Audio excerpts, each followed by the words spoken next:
Aujourd'hui, je vais vous raconter l'une des affaires paranormales les plus célèbres et les plus controversées au monde. L'histoire vraie du poltergeist d'Enfield, qui a inspiré le film The Conjuring 2, le cas Enfield. Un dossier si troublant que même les enquêteurs les plus sceptiques ont fini par douter de tout ce qu'ils savaient. Et vous allez voir qu'entre la réalité et la fiction, il n'y a parfois qu'un pas. Attention, vous quittez à présent le monde rationnel. Vous êtes sur le point de franchir une frontière invisible. Activation du protocole. Narrateur X. Préparez-vous à voyager vers un monde sans frontières. Bienvenue De l'autre côté.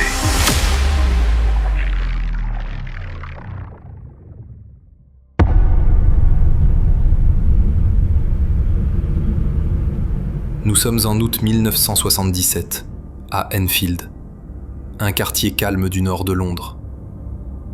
Dans une petite maison, vit depuis des années Peggy Hodgson avec ses 4 enfants. Tout commence soudainement par un bruit, un claquement sec, puis un deuxième. Les 2 filles, Margaret et Janet, disent que leur lit vibre. Peggy pense à un cauchemar, jusqu'à ce qu'elle entende quelque chose glisser dans la pièce. Elle allume la lumière, et c'est là qu'elle voit la commode bouger toute seule. Elle tente de la repousser, mais l'armoire avance, comme si une force invisible voulait barrer la porte. Cette nuit-là, Peggy comprend que quelque chose a pénétré dans sa maison. Les phénomènes deviennent quotidiens. Des coups dans les murs, des chaises renversées, des jouets projetés à travers la pièce. Et surtout, Janet, la plus jeune. Elle dit qu'un homme lui parle, qu'il la réveille la nuit, qu'il s'appelle Bill. Effrayée, la famille appelle la SPR, la Société de recherche psychique de Londres. 2 enquêteurs arrivent, Maurice Gross et Guy Playfair. À peine entrés, ils entendent des coups violents à travers le mur. Ils placent un micro dans la chambre des filles et enregistrent une voix grave, rauque, qui ne ressemble en rien à une voix d'enfant. La voix dit: Je suis Bill. J'habitais ici. Avant.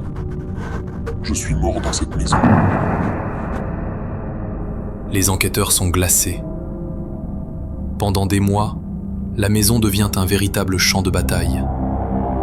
Les policiers eux-mêmes signent un rapport officiel, affirmant avoir vu une chaise glisser toute seule sur plusieurs centimètres. Les voisins entendent des cris, des rires, des objets frappés avec une force surhumaine. Janet est parfois retrouvée, propulsée hors de son lit. Une photo la montre, en plein vol, comme si quelque chose l'avait soulevée. Les enquêteurs décrivent aussi des meubles retournés, des draps arrachés et des voix qui semblent venir du sol, des murs ou du plafond. Plus personne ne dort. La famille vit dans la terreur. Après 1 an et demi d'activité, les phénomènes s'atténuent, puis s'arrêtent. Janet dira plus tard que l'esprit ne l'a jamais vraiment quittée. En 2016, elle avoue qu'une petite partie des phénomènes a pu être exagérée, mais elle jure que la majorité était réelle. Et les bandes audio, les rapports de police et les témoignages des enquêteurs restent, eux, impossibles à expliquer.